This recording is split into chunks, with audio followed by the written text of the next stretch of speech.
It's another edition of Time About the Movies, and today we're taking a look at the films of July 24th, 1998.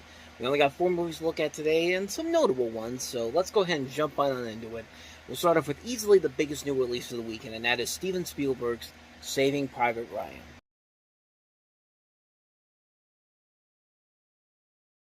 So, Saving Private Ryan is, of course, set in Normandy in World War II. It's during the invasion of Normandy in World War II. And it's notable for its graphic portrayal of war, the intensity of the opening 27 minutes alone, which includes the assault on Omaha Beach. It follows Tom Hanks, who plays United States Army Ranger Captain John Miller, and a squad that includes Tom Sizemore, Edward Burns, Barry Pepper, Giovanni Ribisi, Vin Diesel, Adam Goldberg, and Jeremy Davies as they search for a paratrooper, played by Matt Damon, who is the last surviving brother of 4 servicemen. And the idea of having Steven Spielberg direct a war film set in World War II just screams out so many great possibilities to it. It's a director with the imagination and amazing storytelling abilities, like Spielberg meeting up with one of the biggest events in world history. There's just 2 ideas that come together nicely, and the movie takes full advantage of that. The opening scene on Omaha Beach alone is just one of the most spectacularly filmed sequences of any war film ever. It's not being afraid to show the horrors of war and the battles that these soldiers had to fight. But then other than that, there's not really too much going on afterwards. It's mostly dialogue-filled scenes, and it's all throughout the rest of the movie, but at the same time, they are nicely done dialogue-filled scenes. I'm not one that's going to be like, I want more action in this. I want Michael Bay to come in here and just have explosions all over the place. No, I'm not going to be that person. But I thought but the dialogue is very good. It's very well written dialogue, and it's Steven Spielberg, man. I mean, what do you expect from a guy with his large assortment of talents to him? And once again, you can't go wrong with having a guy like Tom Hanks involved in your project. And the cast alone, Matt Damon's really good in here. The rest of the cast is amazing in here. There's no real complaints I have about this movie. This is definitely one of Steven Spielberg's best movies. There is a lot to admire about Saving Private Ryan. It should have won Best Picture in 1998. I will still stand by that till the day I die. It's a beautifully shot, well-written, well-acted war film. It's not afraid to show the trials and tribulations of war and the battles the soldiers face themselves with. It's a great film. If you haven't seen it already, just get off your ass and go see it already. I mean, you should have seen it by this point. So that's Saving Private Ryan. Let's go ahead and move on to the lesser films of this weekend, and that starts off with Katie Holmes and Disturbing Behavior.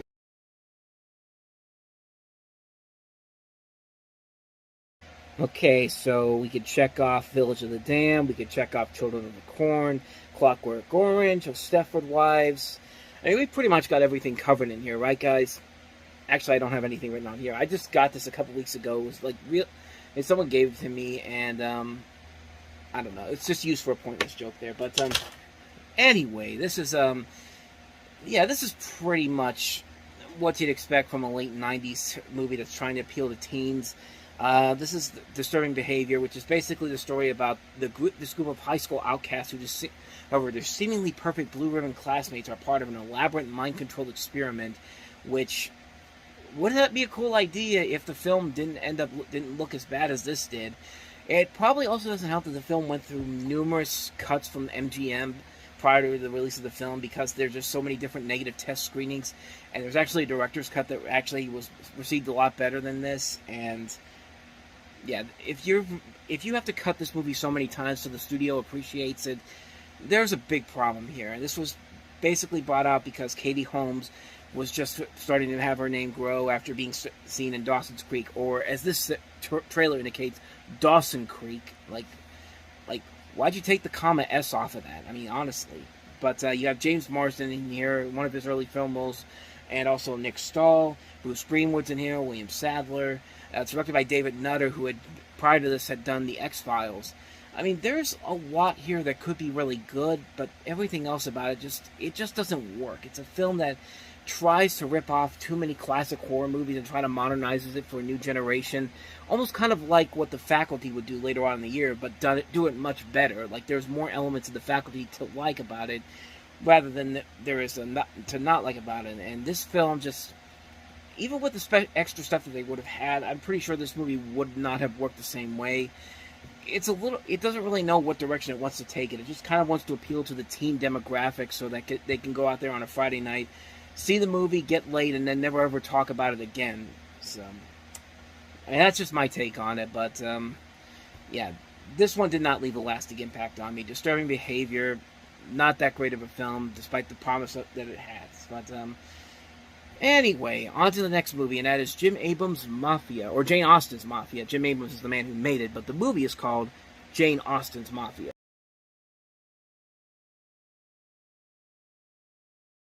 So as the trailer indicates, it's basically a spoof of Francis Ford Coppola's The Godfather series and other various mafia films, notably Casino, which had just come out a couple years prior.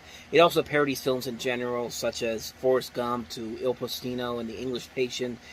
And it's one of those spoof movies that, despite the fact that it's made by the same guys that gave us Hot Shots and also The Naked Gun, it doesn't have as many good laughs as you would hope it would. But I will say, though, that scene in the trailer where Christina Applegate throws the dog and it breaks through the glass, like, that's good. That's some of the good few funny things that are in this movie. And there are good things about the movie. Just the movie as a whole just doesn't work as well as it should. It's not as bad as something like Spy Hard, but it's not as good as something like The Naked Gun or Hot Shots. And, despite the best efforts of everybody in here, Jay Moore, Lloyd Bridges, this is one of his last film roles, Olivia Dukakis, Christina Applegate, a really solid cast overall in here. But, yeah, most of the jokes in here don't really work too well here. There are a couple of moments where the jokes are funny, but again, it's not as good as I think that a lot of people would have given it credit for, especially since this is the guy that gave us Hot Shots. Not to mention that, of course, a week prior to that, we had There's Something About Mary, which was a much funnier movie and a much better movie by comparison. So comparing this to that, yeah, this movie had no chance of succeeding. But yeah, it's just a mostly forgettable movie. I mean, it has some laughs to it, but not enough for me to really recommend it. So that's a hard pass on that one. And let's go ahead and move on to the last movie, and that is the infamous remake of Lolita from Adrian Lyne.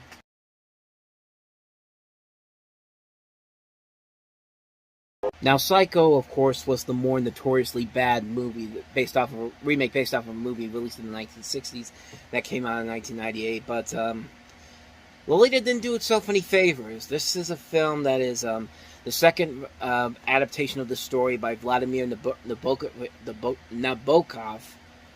Good lord. Vladimir Nabokov, which is, of course, his 1955 novel, the same name. And this is the second film adaptation is following the Stanley Kubrick film, and Adrian Lyne's film is more overt with many of the novel's darker elements compared to Kubrick's version, which uses suggestion and innuendo for comic purposes.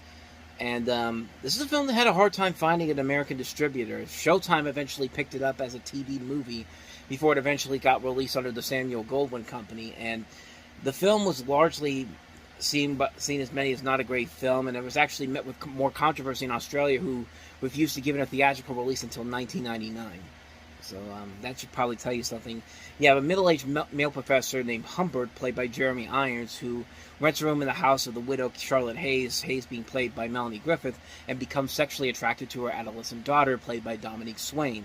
You also have Frank Langella in here as well, playing Claire Quilty.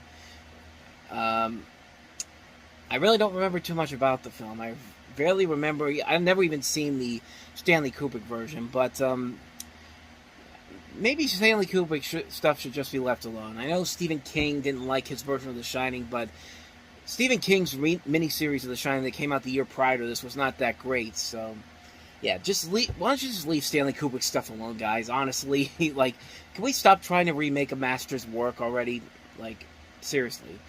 And this film doesn't have a whole lot of memorability to it. It doesn't work because the writing isn't that good.